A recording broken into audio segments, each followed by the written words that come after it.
am glad that you are here to listen to yet another story by me. Today I'm going to tell you an urban legend. Just the word sounds pretty cool. Urban legend. Exciting! An urban legend is a story that's kind of been passed down through different groups of people, and it's usually told like it's a true story, but it isn't always very true. I will also be telling you a little bit about the history of Utah, because the man involved in this urban legend was in Utah for many years. This urban legend is specific to Utah, where we live, downtown Salt Lake City.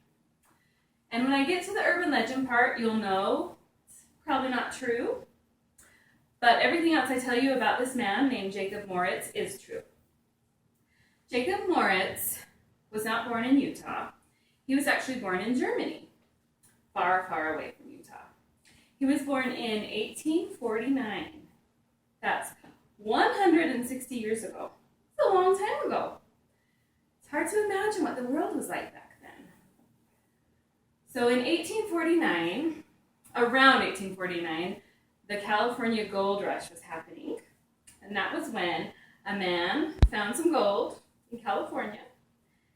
And as soon as word got out, 300,000 other people from the United States and from other countries made their way to California because they wanted to find gold and strike it rich. Also in 1849, one egg cost about 1 cent, so 1 penny. Now an egg is about 25 to 30 cents a piece. A little bag of candy, so if you picture a paper bag of candy back in 1849, would have cost you about a nickel, so 5 cents. Now it costs about $1. There were no cars for people to drive around. They had trains and horses. It wasn't easy like we have it. We can get in our car, drive down the road, easy peasy. They had to use different sorts of transportation to get around. So Jacob Moritz ended up coming to the United States when he was 16 years old. He didn't start out in Utah. He started out in New York City, which I've been to New York City. It's pretty amazing. I think I'd go there before here, just saying. So he started there by working in a brewery. So for those of you who don't know, a brewery is where they make beer. Beer was really, well, it's still popular, but back then, more people drank beer because the water wasn't clean and it was safer to drink beer. So he worked in the brewery for a couple years and he ended up really liking it. So then he moved to St. Louis and worked for another brewing company called Anheuser-Busch. Now Anheuser-Busch is still around. You guys may have heard of it because it's a pretty major brewery in America. And you might not know them for their beer, but you might know them for their adorable commercials. They usually have commercials that come out at the Super Bowl, and they involve a dog or a horse, or both, friendships being made. They're really sweet. They make me cry every year. So they have really cute commercials. He worked for Anheuser-Busch for a couple years and then decided to try his hand at mining in Montana. We don't know much about Montana or what happened to him there, because none of the history tells us. But we do know that he ended up in Utah when he was 22 years old. And he opened a brewery pretty quickly called Little Montana Brewing Company. His beer was so good and so popular that he ended up opening another brewery called the Salt Lake City Brewing Company. So finally our name comes into it. And he was super successful.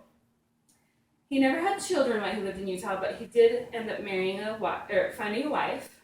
And when he was about, I'll get to that. He ended up spending many years in Utah, and he was not Mormon. Most of the people in Utah at that time were Mormon. He was Jewish.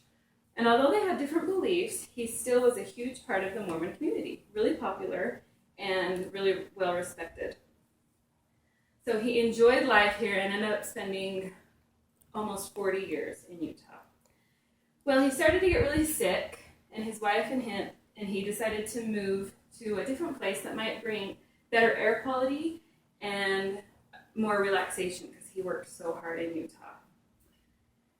They looked for some places and settled a little bit, but they ended up back in Germany where he was born, and that's where he died when he was 61. So his wife decided instead of burying him, she was going to cremate him, and that means burn his body and keep his ashes. So it's just a little piece of him instead of his body. So she had him cremated and decided to send the ashes back to Salt Lake City, Utah, because he was such a prominent piece for our community. This is where the urban legend begins. Super short. So, Jacob's wife had this built in the Salt Lake City Cemetery. It's called a mausoleum. This is the mausoleum, and then behind this window is where the urn, which is kind of like a flower vase with a lid, but it's super heavy and super pretty, that would hold his ashes. So people could look through the window and see the urn holding Jacob Moritz ashes. So, as legend goes, if you go to the cemetery when it's dark, find the mausoleum, and you do this. You walk around the grave chanting, Emo, Emo, Emo, Emo. And then look through the window. You'll see two red eyes staring back at you. I got the goosebumps. Did you? So, just a few side notes about this legend. I've tried to go to this grave, or the mausoleum, to witness the legend. But it has to be dark, and the graveyard gates close when it's dark. And nobody can get in because there's security guards guarding everything. So I've never been able to go when it's dark. Second, we don't know where the name Emo came from because it says right here, Moritz, Jacob Moritz. His ashes are in there. I don't know where Emo's ashes are. I don't know who Emo is. And third, it's just a scary story. People like to be scared sometimes. So, no nightmares tonight. Know that it's just a funny story people like to tell. And don't believe everything you hear. The end.